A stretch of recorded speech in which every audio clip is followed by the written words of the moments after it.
Hi, I'm Kurt Benson with the Bladen Journal. Welcome to the Saturday Show. My guest today is 7th District Congressman Mike McIntyre. Mike, thank you for joining us. Yeah, thank you. Good to be with you today. Always great to be back home and to be here in Bladen County especially. Right. Now, you just finished a tour of the downtown revitalization project here in Elizabethtown. What did you think of it?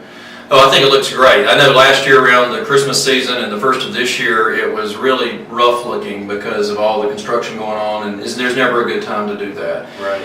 And winter weather is tough, just like sometimes summer weather can be unpredictable too, like we've seen this summer. But we're grateful because in assessing the way the economic downtown revitalization project has gone, you can see the finished product and how pretty it looks today. Elizabethtown has such an attractive downtown. Broad Street is, of course, the main street of Elizabethtown, and I was just commenting to your mayor how wonderful it is to walk through a small downtown and see so many businesses in operation. I mean, there are very, very few vacancies, if any, along certain sectors of the street. And when you see that, other towns envy this great success Elizabethtown has had. And that adds to jobs, it adds to business being successful, which increases the turnover for the economics of the area, and that's something that Elizabethtown and Bladen County have a lot to be proud of, and I'm glad we were able to let the folks here in Bladen County get some return on your tax dollar. Towns compete for this money everywhere. It's not a pork barrel project. It had to be merited, believe me. For the towns that didn't make it, they wanted to know why, but Elizabethtown fought the battle to get these funds, and you can see the results. We also were at the farmers market. What a great project that is. That brings in together the best of helping agriculture and helping the downtown business area. You get the great combination, the synergy, if you will, of helping both the rural areas as well as the downtown area. And then you also look at the money to go to help the fire station. We've been able to work twice now with Elizabethtown Fire Department getting some federal funding. And as you grow here, businesses, schools, families want to be protected. And our firemen, of course, are right there at the forefront, all of our firemen and women, those who are our firefighters. And so what a great example your chief and the fire department here set as well. Now, Congressman, there's been a lot of talk recently about federal district lines being redrawn, and I know that's going to affect you quite a bit with your district. Is that going to affect your re-election campaign or anything like that in the future? Well, it very well could, and that's why I think so many people have been quite concerned about it. I have friends, quite honestly, Democratic and Republican, and many who are unaffiliated who don't believe it's a fair way to do redistricting. Redistricting should be done for the purpose of making sure that there is proper representation after every census, to make sure that areas that have grown in population might need to have more representatives in Congress. Areas that have lost population, like some of our northeastern states, don't get to have as many people in Congress. And it should represent communities of interest that share common interests. Well, to put Lumberton in a district with Lexington and Davidson and Charlotte and up near the state zoo in Randolph County, or to put downtown Wilmington with towns along the Virginia border, I mean, at some point you realize this doesn't make sense. To split rural counties, to split small towns, to rip out towns. Lumberton is still in southeastern North Carolina, even if people want to act like it's near Charlotte. It absolutely isn't. And so how that may affect not just Mike McIntyre, because it's ultimately not about me, it is about making sure that our communities, our southeastern region of the state, continue to have a cohesive opportunity to push for projects that affect us economically, agriculturally, our military bases, how we treat our veterans, how we help the Native American tribes, which is always a federal issue, how we develop economic development plans such as water and wastewater, or rural broadband, which I was involved in today, looking at ways that that's impacting our area. And so by definition, the Cape Fear Valley, from Fayetteville to the mouth of the Cape Fear, are in southeastern North Carolina. Fayetteville doesn't belong to be in a district up with Chapel Hill. Lumberton shouldn't be in a district that goes to Lexington. As my son said, Joshua, whom you know, Dad is common sense. People know that eastern North Carolina barbecue does not taste like Lexington barbecue, and people know the difference. This is the Cape Fear Valley and the Lumber River Valley region of North Carolina, and so beyond that, though, there's some serious Voting Rights Act violations that appear to have occurred. This has gone now to federal court to examine that.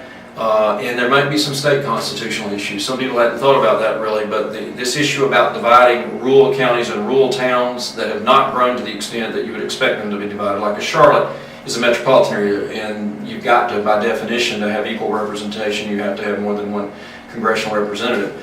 But But you don't, even in a town like Wilmington, it does not have to be split. So why in the world would they split places in other areas that are much, much smaller towns like they have done right here in this rural part of North Carolina? Right. So there may be some state constitutional issues in addition to the Federal Voting Rights Act issues. And so that's getting ready to be litigated. In the meantime, we're going ahead with our work here in Southeast North Carolina. This is home and the place we love. All right, so all of this is long from decided. Right, it is.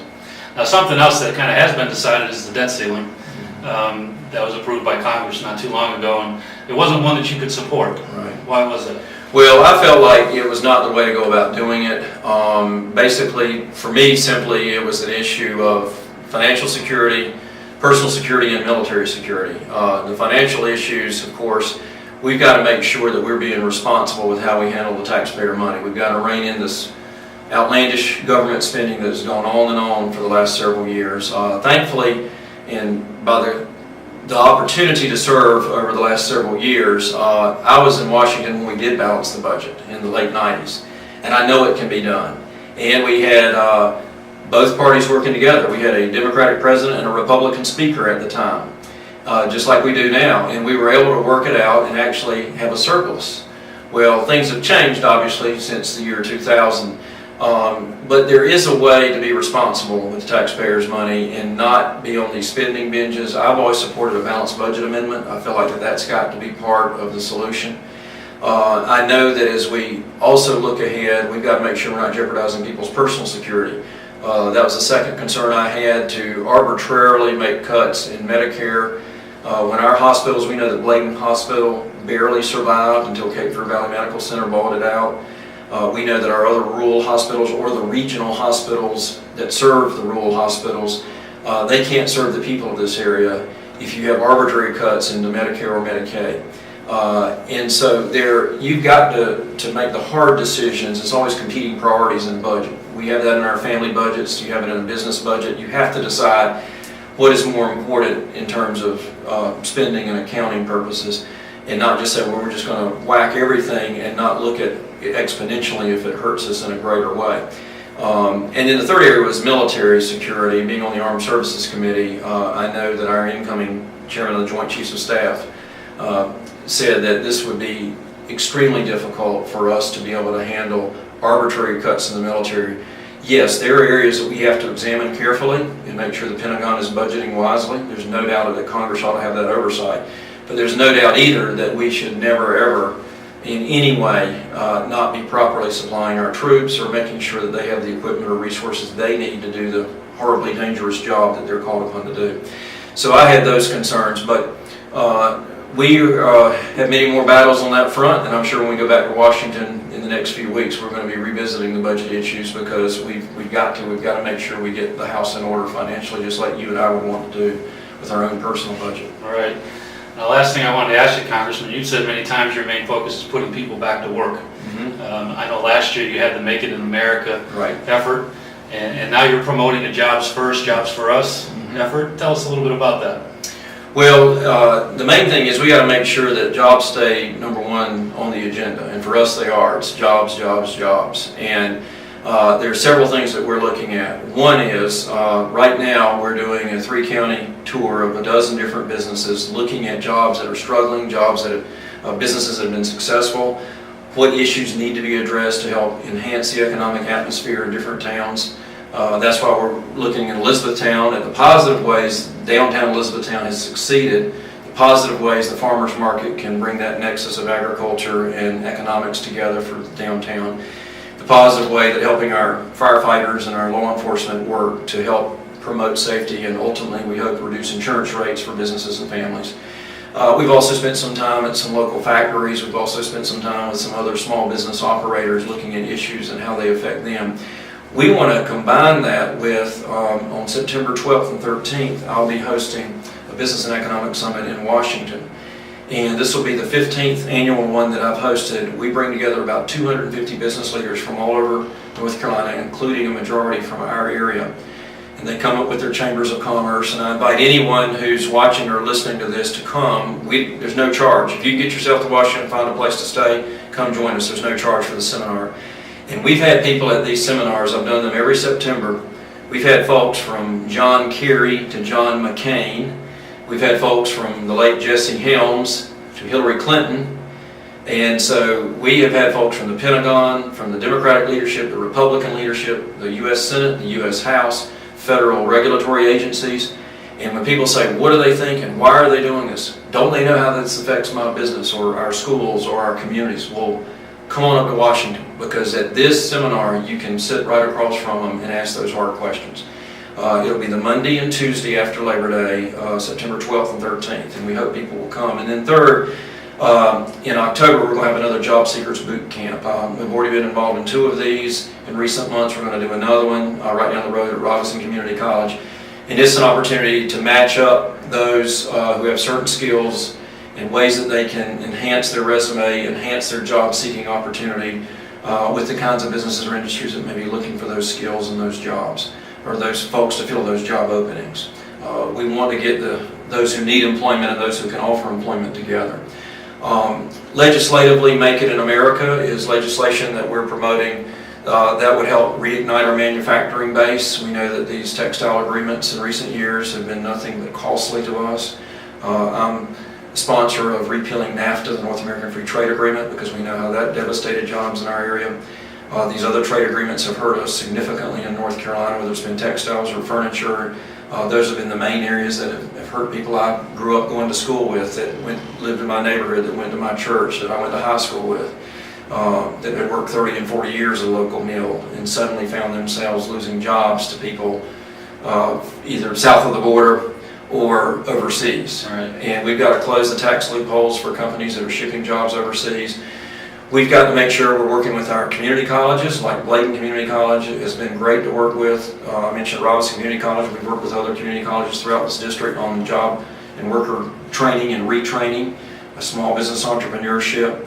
We also are trying to make sure that we cut back on the government regulations that are stifling small business success. That's the number one complaint I hear, is get the government off my back, and we're overregulated. And then secondly, we need access to capital.